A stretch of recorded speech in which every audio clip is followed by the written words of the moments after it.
Salam, selamat pagi Bapak Ibu, Saudaraku Jemaat Pelangka 1 yang diberkati oleh Tuhan kita, Yesus Kristus.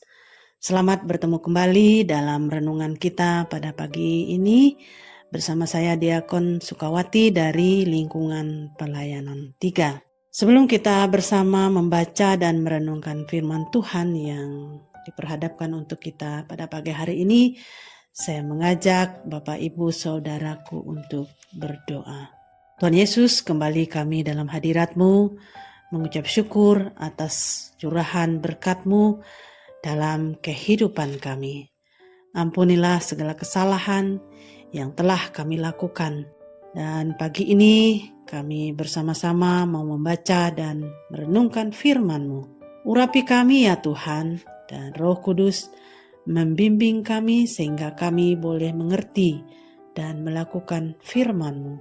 Terima kasih Tuhan, dalam nama anak-Mu Yesus Kristus, Tuhan yang menjadi juru selamat kami. Haleluya. Amin. Nas renungan untuk kita pada pagi ini terambil dari Daniel 3 ayat yang pertama hingga yang ke-18 dengan perikop perapian yang menyala-nyala.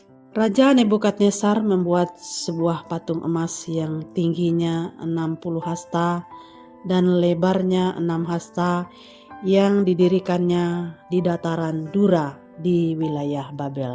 Lalu Raja Nebukadnezar menyuruh orang mengumpulkan para wakil raja, para penguasa, para bupati, para penasihat negara, para bendahara, para hakim, para ahli hukum, dan semua kepala daerah untuk menghadiri pentabisan patung yang telah didirikannya itu. Lalu berkumpullah para wakil raja, para penguasa, para bupati, para penasehat negara, para bendahara, para hakim, para ahli hukum, dan semua kepala daerah untuk menghadiri pentabisan patung yang telah didirikan Raja Nebukadnezar itu. Dan berserulah seorang bentara dengan suara nyaring. Beginilah dititahkan kepadamu, hai orang-orang dari segala bangsa, suku, bangsa, dan bahasa. Demi kamu mendengar bunyi sangkakala, seruling, kecapi, rebab, gambus, serdam, dan berbagai-bagai jenis bunyi-bunyian. Maka haruslah kamu sujud menyembah patung yang telah didirikan Raja Nebukadnezar itu. Siapa yang tidak sujud menyembah akan dicampakkan seketika itu juga ke dalam perapian yang menyala-nyala. Sebab itu, demi segala bangsa mendengar bunyi sangkakala, seruling, kecapi, rebab, gambus, dan berbagai-bagai jenis bunyi-bunyian. Maka sujudlah orang-orang dari segala bangsa, suku, bangsa, dan bahasa, dan menyembah patung emas yang telah didirikan Raja Nebukadnezar itu. Pada waktu itu juga tampillah beberapa orang Kasdim menuduh orang Yahudi. Berkatalah mereka kepada Raja Nebukadnezar, "Ya Raja, kekallah hidup tuanku.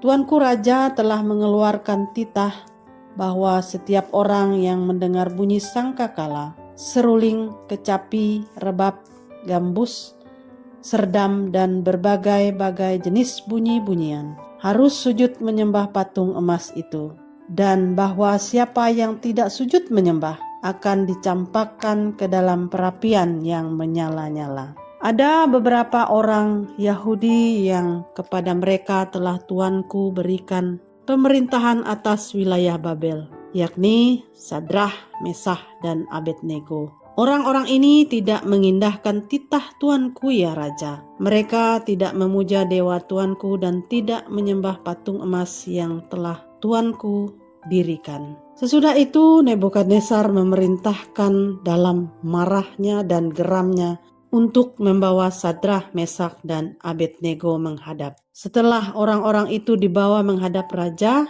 berkatalah Nebukadnezar kepada mereka, "Apakah benar, hai Sadrah, Mesah, dan Abednego, bahwa kamu tidak memuja dewaku dan tidak menyembah patung emas yang kudirikan itu? Sekarang, jika kamu bersedia, demi kamu mendengar bunyi sangkakala, seruling, kecapi, rebab, gambus, serdam, dan berbagai-bagai jenis bunyi-bunyian. Sujudlah menyembah patung yang kubuat itu. Tetapi jika kamu tidak menyembah, kamu akan dicampakkan seketika itu juga ke dalam perapian yang menyala-nyala. Dan dewa manakah yang dapat melepaskan kamu dari dalam tanganku? Lalu Sadrah, Mesah, dan Abednego menjawab Raja Nebukadnezar, tidak ada gunanya bagi kami memberi jawab kepada tuanku dalam hal ini. Jika Allah kami yang kami puja sanggup melepaskan kami,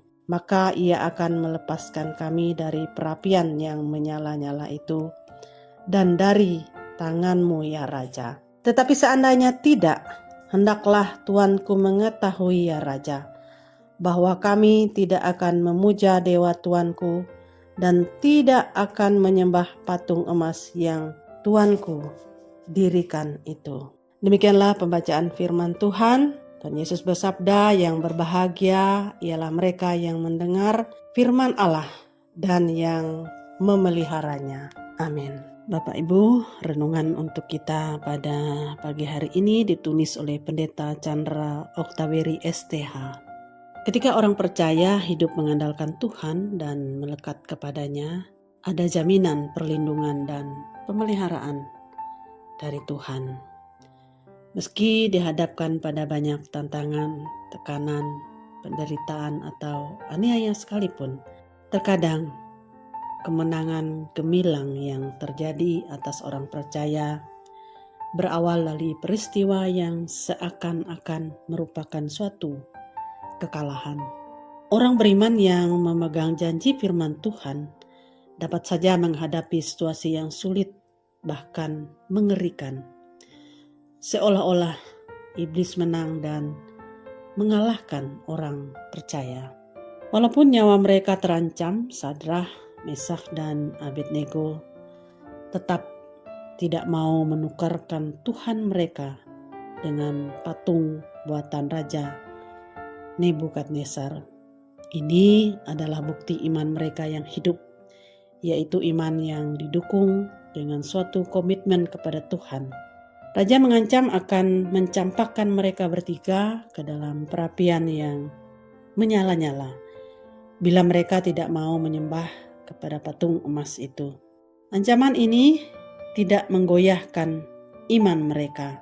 Ini adalah ketaatan yang tanpa syarat. Ketika mereka mentaati Tuhan, tidak peduli dia mau melepaskan mereka atau tidak. Tentu saja Tuhan sanggup melepaskan. Namun, ketaatan kita tidak boleh berdasarkan pada hal-hal ini atau pada syarat apapun. Bedanya dengan kebanyakan orang Kristen di masa sekarang yang umumnya mau taat tapi dengan syarat-syarat tertentu. Asal Tuhan melepaskan mereka dari masalah, asal Tuhan mau menyembuhkan sakit penyakit, asal ini, asal itu, dan berbagai syarat lainnya. Bapak Ibu, demikianlah renungan untuk kita pada pagi ini. Tuhan Yesus memberkati kita.